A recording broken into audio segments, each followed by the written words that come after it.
اس پروردگار عالم کا احسان ہے، اس کا وَمَوْلَانَا مُحَمَّدًا عَبْدُهُ وَرَسُولُهُ صلی اللہ علیہ وعلا آلہ وَأَصْحَابِهِ وَأَزْوَاجِهِ وَذُرِّيَّاتِهِ وَبَارَكَ وَسَلَّمَ تَسْلِيمًا كَثِيرًا كَثِيرًا أما بعد أعوذ بالله من الشيطان الرجيم بسم الله الرحمن الرحيم وبالحق أنزلناه وبالحق نزل وما أرسلناك إلا مبشرا ونذيرا صدق الله العظيم اللهم صل على محمد وعلى آل محمد كما صليت على إبراهيم وعلى آل إبراهيم إنك حميد مجيد اللهم بارك على محمد وعلى آل محمد كما باركت على إبراهيم وعلى آل إبراهيم إنك حميد مجيد. محترم حضرات، سامعین کرام، عزیز ساتھی، ربیع الاول کا مہینہ چل رہا ہے. آج 27 تاریخ ہے. بڑا مبارک مہینہ ہے. کئی ہفتوں سے سرکار دو عالم صلی اللہ علیہ وسلم کی سیرت کو بیان کیا جا رہا ہے.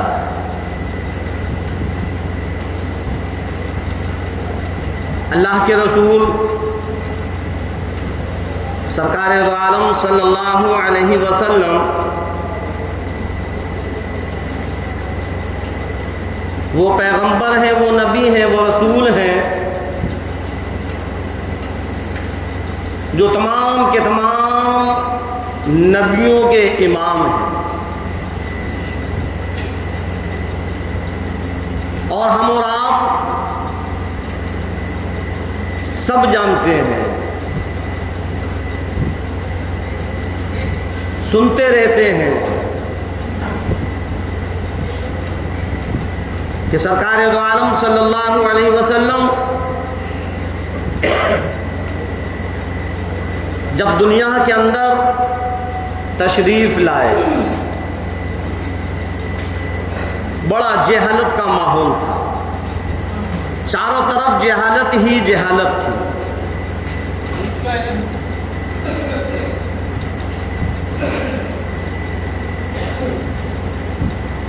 جو جیسا چاہتا تھا کرتا تھا.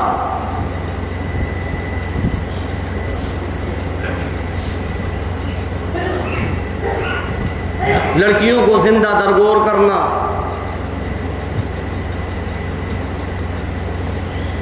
ایک دوسرے کے اندر ایسی نفرت جو سالوں لڑائیاں چلا کرتی تھی.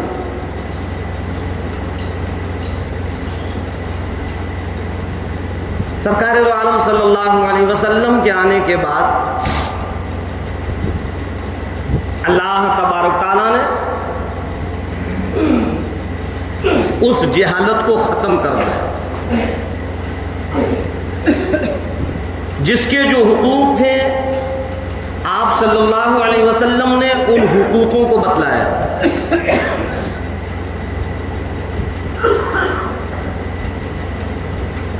جو عورتوں پر، لڑکیوں پر جو ظلم و ستم ہوا کرتا تھا، پیارے حبیب سرکار دو عالم صلی اللہ علیہ وسلم نے اس کو ختم کروایا. جو یہود اور نصاراؤں کے طریقے کے اندر زندگی گزار رہے تھے، سرکار دو عالم صلی اللہ علیہ وسلم نے اس طریقے کو ختم کروایا.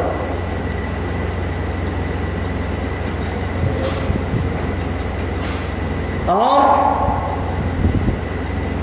قرآن کریم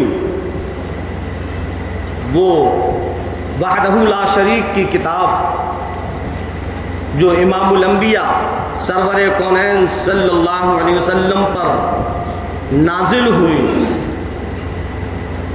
اللہ تبارک تعالیٰ نے اس قرآن کریم کے اندر انسان کو زندگی گزارنے کا طریقہ بتلایا، اور جب قرآن کریم پروردگار عالم نے بھیج دیا تو اب کسی اور کتاب پر عمل کرنے کی ضرورت نہیں، چاہے وہ تورات ہو، چاہے زبور ہو، چاہے انجیل ہو۔ جس طریقے سے قرآن کریم کے بعد کسی اور کتاب پر عمل کرنے کی ضرورت نہیں، اسی طریقے سے سرکار دو عالم صلی اللہ علیہ وسلم کے آنے کے بعد آپ کے طریقے کے خلاف کسی طریقے پر چلنے کی ضرورت نہیں۔ یہ دو چیزیں دی، ایک نبی کا طریقہ اور ایک اللہ کی کتاب، اور انہی دونوں چیزوں میں کامیابی ہے۔ آج ہم اور آپ کا حال یہ ہے کہ انہی دونوں چیزوں سے پیچھے ہیں، نہ قرآن پر عمل ہو رہا اور نہ نبی کے طریقے پر ہم چل رہے ہیں۔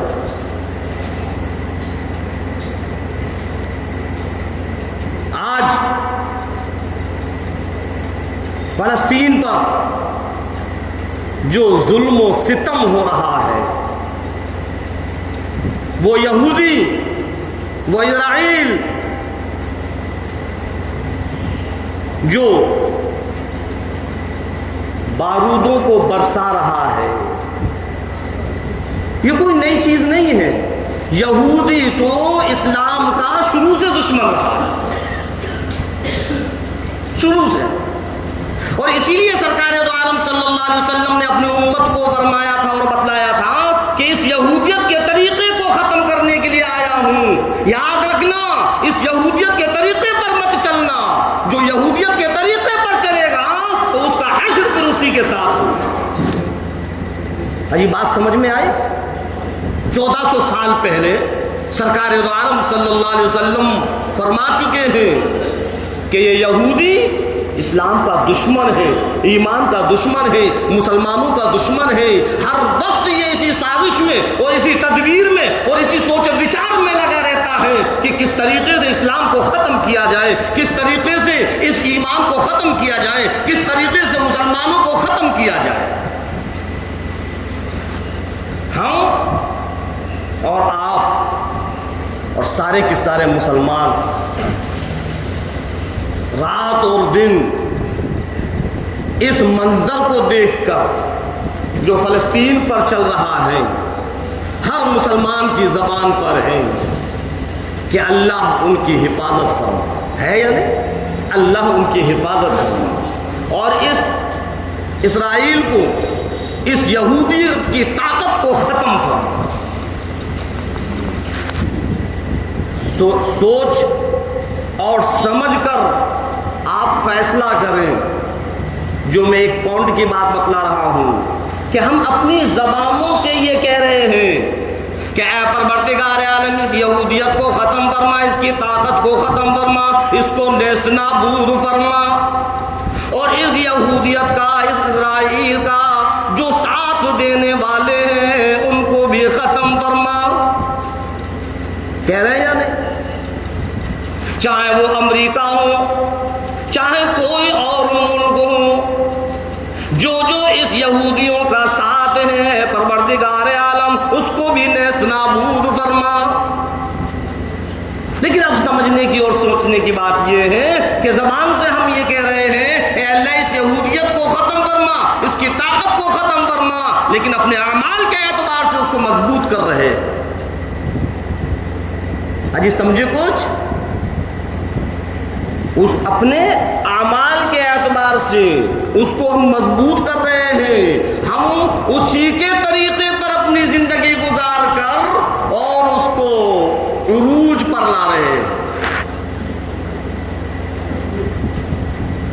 وَبِالْحَقِّ أَنزَلْنَاهُ وَبِالْحَقِّ نَزَلَ وَمَا أَرْسَلْنَاكَ إِلَّا مُبَشِّرًا وَنَذِيرًا۔ ارشاد فرمایا پروردگار عالم نے، اس رب کائنات نے، اس مالک حقیقی نے، اس پروردگار عالم نے جس نے کہ ساری کی ساری انسانیت کو بنایا، یہ زمین، یہ آسمان، یہ چاند، یہ سورج، یہ ستارے، ساری کی ساری کائنات کو بنایا، اس پروردگار عالم نے فرمایا وَبِالْحَقِّ أَنزَلْنَاهُ وَبِالْحَقِّ نَزَلَ وَمَا أَرْسَلْنَاكَ إِلَّا مُبَشِّرًا وَنَذِيرًا، کہ یہ قرآن کریم بالکل ہم نے حق اتارا ہے۔ قرآن جو اترا ہے، ایک ایک لفظ، ایک ایک حرف، ایک ایک آیت بالکل حق ہے۔ اللہ خود فرما رہا ہے بالکل حق ہے، سچ ہے، اتارنے والا بھی سچ، اترنے والا بھی سچ، اور جو اس قرآن کریم کو لے کر آیا وہ بھی سچ، اور جس پر یہ قرآن کریم نازل ہوا وہ بھی سچ۔ اب جب یہ قرآن کریم بالکل سچ اور حق ہے تو ہم اس قرآن کریم کو ٹٹول کر دیکھیں، اس کو کھول کر دیکھیں، اس کو پڑھ کر دیکھیں، اس کو سن کر دیکھیں یہ قرآن کریم کیا کہہ رہا ہے، اور پھر ہم اپنے آپ کو دیکھیں کہ ہم اس قرآن کریم کے مطابق اپنی زندگی کو گزار رہے ہیں۔ اللہ رب العزت نے اسی قرآن کریم کے اندر فرما دیا ہے لوگوں، اے مسلمانوں، اے ایمانوں، اے ایمان والوں، اے انسانوں،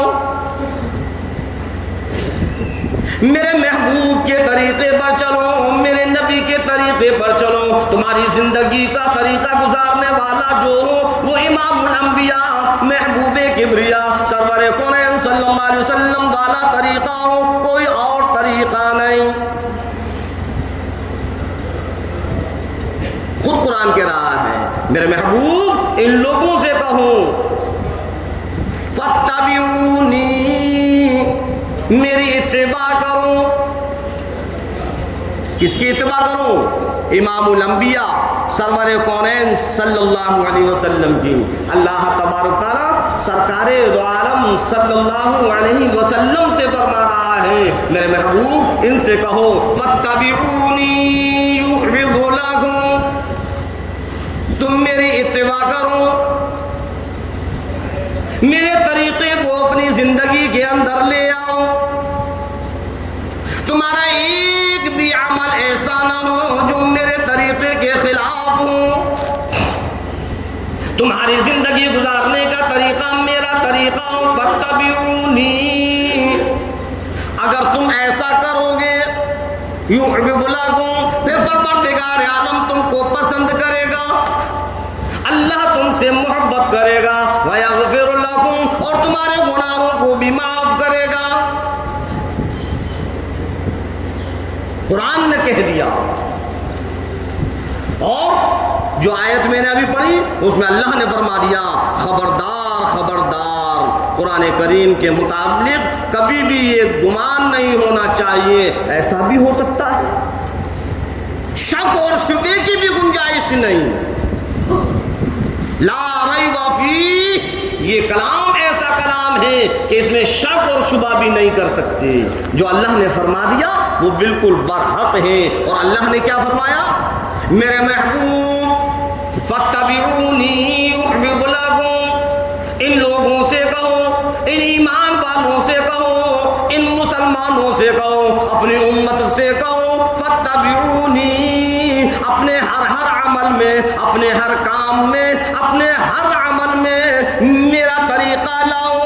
یاد رکھنا اگر ایسا کرو گے یحببکم، پھر اللہ تم کو پسند کرے گا، اور اگر نبی کا طریقہ نہیں تو پھر اللہ پسند نہیں کرے گا، پھر اللہ محبت نہیں کرے گا، پھر اللہ تمہارے گناہوں کو نہیں بخشے گا۔ میں نے بتلایا کہ آج ہم سب کی زبان پر یہ ہے کہ اللہ سے دعا کرو، اللہ سے دعا کرو، اس فلسطین کے لیے دعا کرو، اس یہودیت کی طاقت کو نیست نابود کے لیے دعا کرو۔ ہونا چاہیے، یہ ایمان کا جذبہ ہونا چاہیے کہ ہر مسلمان کو جب کسی مسلمان پر تکلیف ہو، جب کسی مسلمان پر پریشانی ہو، جب کسی مسلمان پر کوئی مصیبت آئے تو ہمارا ایمان کی جذبات میں آ جائے اور ہم بھی اللہ کے سامنے ہاتھ اٹھا کر دعا کریں، اے پروردگار عالم ان کی حفاظت فرما، اے رب کریم وہ معصوم بچے، وہ چھوٹے چھوٹے بچے جو اس گولہ بارود کا شکار بن رہے ہیں، اے رب کریم ان کی حفاظت فرما، ان کی حفاظت فرما۔ ہونا چاہیے، لیکن اس کے ساتھ ساتھ اگر اس یہودیت کو ختم کرنا ہے، اس کی طاقت کو نیست نابود کرنا ہے تو ہم اپنی زندگیوں سے اس کے طریقے کو نکال کر پھینکیں، تبھی تو پروردگار عالم ہماری دعاؤں کو سنے گا۔ ہم رات اور دن دعائیں کرتے رہیں اور جس یہودیت کو ختم کرنے کی دعائیں کر رہے ہیں اسی کے طریقے کو اپنے عمل میں لائیں، ختم نہیں ہوگا، ہماری دعائیں قبول نہیں ہوں گی۔ دعا کرو، لیکن دعا کرنے سے پہلے اپنے ایمان کو مضبوط کرو، اپنے دلوں کو صاف کرو اس گندگی سے، اس گناہ سے، اس خطا سے، سود اور بیاض سے، حرام خوری سے، عیاری سے، مکاری سے، شراب سے، چوری ڈکیتی سے، لوگوں کی برائیاں کرنے سے، لوگوں پر غیبت لگانے سے، لوگوں پر الزام لگانے سے، ان ساری کی ساری چیزوں سے پہلے اپنے دل کو صاف کرو۔ جب تمہارا دل صاف ہوگا اور پھر اس دل کو اللہ کے ذکر کی طرف متوجہ کرو، اللہ کے فرمان کے مطابق چلو، پھر اللہ کے احکام کو پورا کرو، تب پروردگار عالم ہماری دعاؤں کو قبول کرے گا۔ آج بات سمجھ میں آئی؟ اب ہم صرف یہی کہتے رہیں کہ اللہ ایسا کر، اللہ ایسا کر، اللہ اس کو ختم کر، اللہ ان مشرکین کو ختم کر، ان یہودیت کو ختم کر، اور ہمارا عمل ایسا ہو کہ جو اللہ کی بھی نافرمانی ہو، اللہ کے نبی کی بھی نافرمانی ہو۔ ہم حرام کھانے سے باز نہ آئیں، ہم شراب پینے سے باز نہ آئیں، ہم لوگوں کے ساتھ دھوکہ دھڑی، عیاری اور مکاری کرنے سے باز نہ آئیں۔ رات اور دن ہم اسی ادھیڑ بن میں لگے رہتے ہیں کہ کس کی برائی کریں، کس کے ساتھ ہم دھوکہ دھڑی کریں، وہاں سے کتنا روپیہ ہم کو ملنے والا ہے، اگر ہم اتنا لگائیں گے تو اتنا مل جائے گا۔ جب ہمارے ذہنوں کے اندر، ہمارے دماغوں کے اندر جب یہ چیزیں ہوں گی اور پھر ہمارے طرز عمل انہی چیزوں پر ہوگا تو پھر پروردگار عالم کیسے ہماری دعاؤں کو قبول کرے گا؟ بتلاؤ۔ اللہ کے رسول امام الانبیاء محبوب کبریا مدنی کریم صلی اللہ علیہ وسلم کا فرمان ہے، جو میرے نبی، تیرے نبی، ساری کی ساری کائنات کے نبی، جو نبیوں کے نبی، ولیوں کے نبی، قطب ابدال پیغمبروں کے نبی، جو زمین و آسمان کے نبی، چاند سورج کے نبی، زمین کے ایک ایک ذرے کے نبی، سمندر کے ایک ایک قطرے کے نبی، درختوں کے ایک ایک پتے کے نبی، اس کالی کملی والے سرکار دو عالم صلی اللہ علیہ وسلم کا فرمان ہے، آؤ اے مسلمانوں، سود اور بیاض کو کھانے والوں، حرام خوریاں کرنے والوں، آؤ حرام غذاؤں سے اپنا پیٹ بھرنے والوں، حرام طریقے سے پیسہ کمانے والوں، آؤ امام الانبیاء محبوب کبریا سرور کونین صلی اللہ علیہ وسلم کے فرمان پر غور کرو، سرکار دو عالم صلی اللہ علیہ وسلم کے فرمان کو سنو۔ ارشاد فرمایا مدنی کریم صلی اللہ علیہ وسلم نے، اگر ایک لقمہ بھی حرام کمائی کا ہمارے حلق کے اندر پہنچ گیا اور اس سے جو خون بنا، وہ خون جو ہماری رگوں کے اندر دوڑا، اب اگر ہم اللہ سے ہاتھ اٹھا کر دعا کریں، اللہ ایک بھی دعا قبول نہیں کرے گا۔ اب بتلاؤ، ہم دعائیں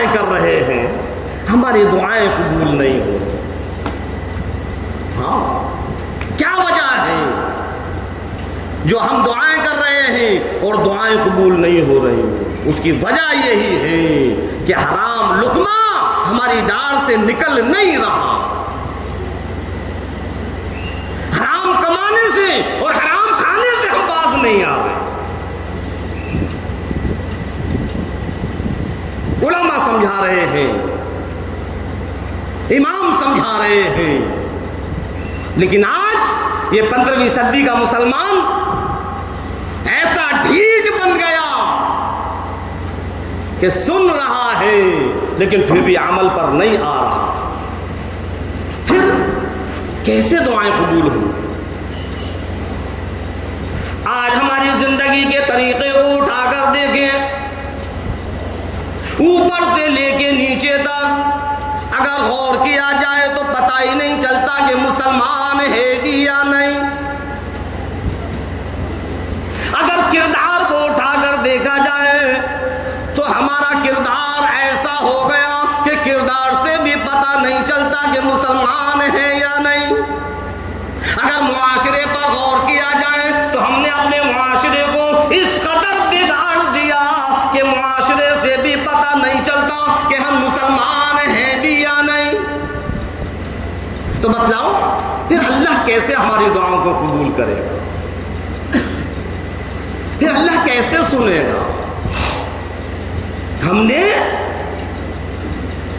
گناہ، خطائیں، اللہ کی نافرمانیاں، اللہ کے رسول سرکار دو عالم صلی اللہ علیہ وسلم کی نافرمانیاں، ان ساری کی ساری چیزوں کی پوٹری ہم نے اپنے سر پر رکھ لی ہے۔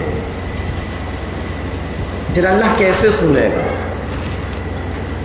اگر اللہ کو راضی کرنا ہے، اگر اللہ کو منانا ہے، اگر اللہ سے اپنی باتوں کو پوری کروانا ہے تو پہلے ہمیں اللہ کی فرما برداری کرنا ہوگا، پہلے ہم کو اللہ کو راضی کرنا ہوگا۔ جب اللہ ہم سے راضی ہو جائے گا تو ہماری ساری دعائیں قبول ہوں گی، پھر ہمارے سارے کے سارے بگڑے ہوئے کام بن جائیں گے، ساری پریشانیاں، ساری مصیبتیں، ساری آفتیں ختم ہو جائیں گی۔ لیکن میرے عزیزوں، میرے دوستوں، میری ماں اور بہنوں، میری بیٹیوں، پہلے ہمیں وہ کام کرنا ہوں گے جس سے رب راضی ہو جائے، وہ کام کرنا ہوں گے جس سے اللہ کے نبی راضی ہو جائے، وہ کام کرنے ہوں گے جس سے سرکار دو عالم صلی اللہ علیہ وسلم خوش ہو جائے۔ آج جس یہودیت کو ختم کرنے کی ہم دعائیں کر رہے ہیں، جب ہمارے شادی پروگرام، شادی بیاہوں کا پروگرام ہوتا ہے تو ہم اسی یہودیت کو کھڑا کر دیتے ہیں، وہی بفر سسٹم جو یہودیت کا طریقہ ہے، اسی طریقے پر ہم اپنی شادی بیاہوں کو کر دیتے ہیں۔ ارے کرتے ہیں یا نہیں؟ ادھر تم دعائیں کر رہے ہو اے اللہ اس کو نیست نابود فرما، اور ادھر اس کے طریقے کو عروج پر لا رہے ہو۔ درنگی چھوڑ دے یک رنگ ہو جا، درنگی چھوڑ دے یک رنگ ہو جا، سراسر موم ہو جا یا پھر سنگ ہو جا۔ دو بات نہیں، ایک بات پر رہوں۔ اگر اس یہودیت کا بائیکاٹ کرنا ہے، اس یہودیت کو ختم کرنا ہے تو اس کے طریقے کو ختم کرنا ہوگا جو آج ہماری نسلوں کے اندر، ہمارے گھروں کے اندر، ہماری زندگیوں کے اندر پرورش کر رہا ہے۔ عجیب معاملہ ہے، سال پوری ہوئی نہیں کہ ہم نے اپنے بچے کا برتھ ڈے کرنا شروع کر دیا۔ یہ مسلمانی اسلام ہے؟ یہ مسلمانی طریقہ ہے؟ یہ اسلام کا طریقہ ہے کیا؟ یہ قرآن و حدیث کے اندر ہے کہ اپنے بچے کا برتھ ڈے کرے؟ یہ تو یہودیت کا طریقہ ہے۔ ارے مسلمانوں، یہ اسی یہودیت کا طریقہ ہے جو آج مسلمانوں پر ظلم و ستم ڈھا رہا ہے۔ یہ اسی یہودیت کا طریقہ ہے جو فلسطین پر گولہ بارود برسا رہا ہے۔ یہ اسی یہودیت کا طریقہ ہے جو اسلام کا دشمن بنا ہوا ہے۔ شرم نہیں آتی ہم مسلمان ہو کر جو ہمارا دشمن ہے اسی کے طریقے کو ہم اپنے گھروں کے اندر منا رہے ہیں اور بڑے خوش ہو رہے ہیں، happy birth day, happy birth day, happy birth day. شرم آنی چاہیے، چلو بھر پانی میں ڈوب کر مر جانا چاہیے۔ جو ہمارا دشمن ہے، جو اسلام کا دشمن، جو مسلمانوں کا دشمن، آج اسی کے طریقے پر ہم اپنی زندگیوں کو لا رہے ہیں۔ اور اگر کہا جائے اور سمجھایا جائے ارے چھوڑو اب ماڈرن زمانہ ہے، مولانا صاحب آپ سب صحیح کہہ رہے ہو، اسلام میں نہیں ہے، قرآن میں نہیں ہے، لیکن ماڈرن زمانہ ہے، بچوں کا انجوائے ہے، کرنے دو، بتلاؤ۔ کچھ ایسے بھی ہیں حاجی مولانا صاحب وہ بات سب صحیح ہے کہ آپ فرما رہے ہیں، لیکن اگر ہم نہیں کریں گے تو ہمارے بچے ناراض ہو جائیں گے۔ شرم کر اے مسلمان، تجھ کو اپنے بچوں کی ناراضگی کی فکر ہے اور سرکار دو عالم صلی اللہ علیہ وسلم کی ناراضگی کی فکر نہیں۔ کہ اگر ایسا کرے گا تو سرکار ناراض ہو جائے گی، اگر ایسا کرے گا تو اللہ ناراض ہو جائے گا، اس کی فکر نہیں۔ اور پھر اس حدیث پر جو ہم رات اور دن سنتے رہتے ہیں، کیا وہ حدیث ہماری سمجھ میں نہیں آتی؟ کیا ہم یہ چاہتے ہیں کہ رب ہم کو جہنم کے اندر ڈال دے؟ کیا ہم یہ چاہتے ہیں کہ رب ہمارا حشر یہودی اور نصاراؤں کے ساتھ کرے؟ اگر کسی مسلمان سے کہا جائے تو وہ یہی کہے گا نہیں، اللہ ہم کو جنت نصیب فرمائے، اللہ ہمارا حشر نیک لوگوں کے ساتھ کرے، وہ یہی کہے گا۔ لیکن سرکار یوں فرما رہے ہیں کہ دیکھو جس کا عمل، جس کا طریقہ تمہارے عمل میں ہوگا، جس طریقے پر تم چلو گے کل تمہارا حشر انہی کے ساتھ ہوگا۔ جی سمجھ میں آئی بات؟ میرے عزیزوں، میرے دوستوں، نوجوانوں، ذرا سوچو اور خدا کے واسطے اس یہودیت کے طریقے سے توبائیں کرو اور اپنی زندگی کو سرکار کے طریقے پر لاؤ، پھر دیکھو زندگی گزارنے کا کتنا لطف ہوگا۔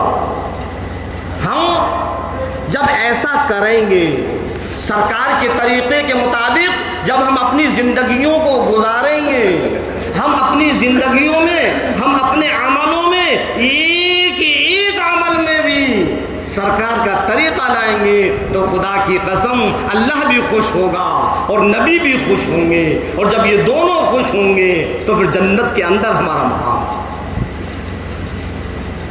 ہوگا، جب کہ ہم ایسا کریں گے۔ اور پھر یہ جو ظلم و ستم آج مسلمانوں کے اوپر ہو رہا ہے، خدا کی قسم یہ سب ختم ہو جائے۔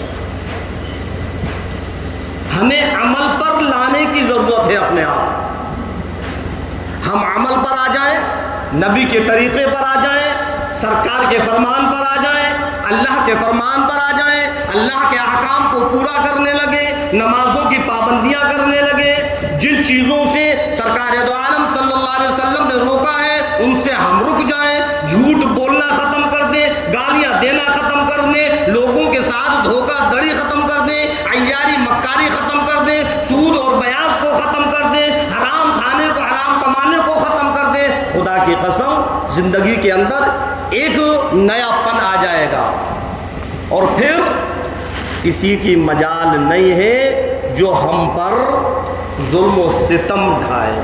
اللہ بھی راضی ہوگا اور اللہ کے نبی بھی راضی ہوگا۔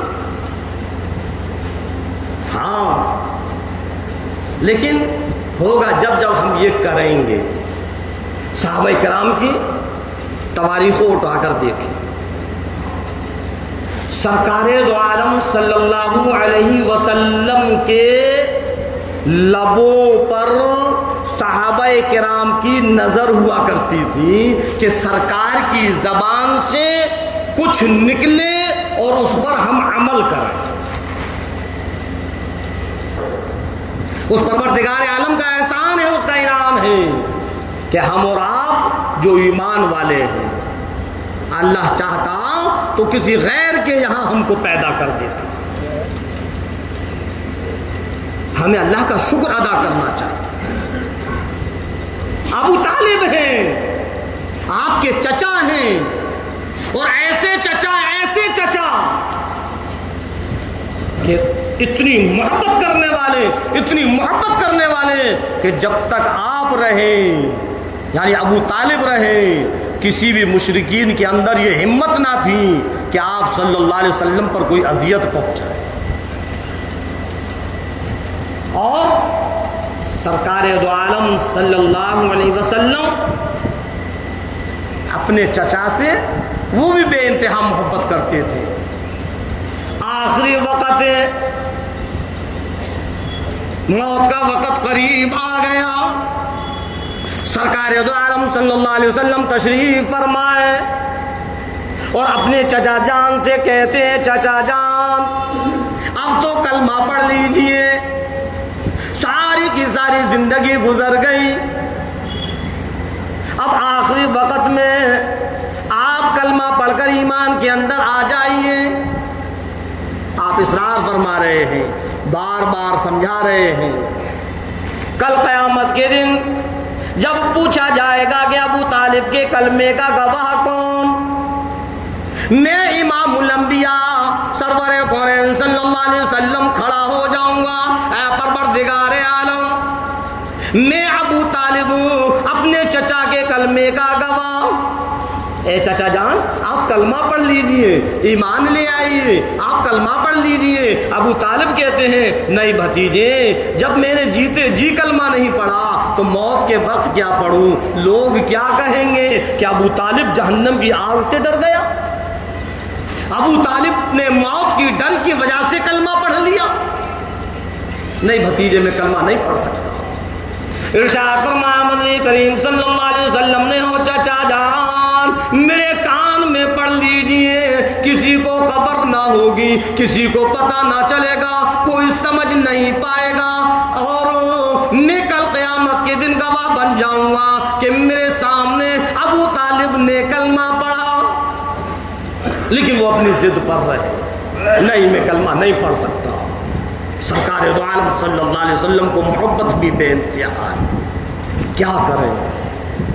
آپ نے اپنا لعاب دہن لگانا شروع کر دیا، اپنا لعاب دہن لگانا شروع کر دیا، پورے کے پورے بدن پر لعاب لگا دیا۔ پنڈلیوں کا جب نمبر آیا، فرمان الہی آ گیا، خدا کا پیغام آ گیا، اللہ کا فرمان آ گیا، میرے محبوب اپنے ہاتھوں کو روک لو، آپ کو پتہ نہیں جہاں جہاں آپ کا لعاب لگ جائے گا جہنم کی آگ حرام ہو جائے گی۔ اگر آپ نے سارے بدن پر لعاب لگا دیا تو میں عذاب کہاں دوں گا؟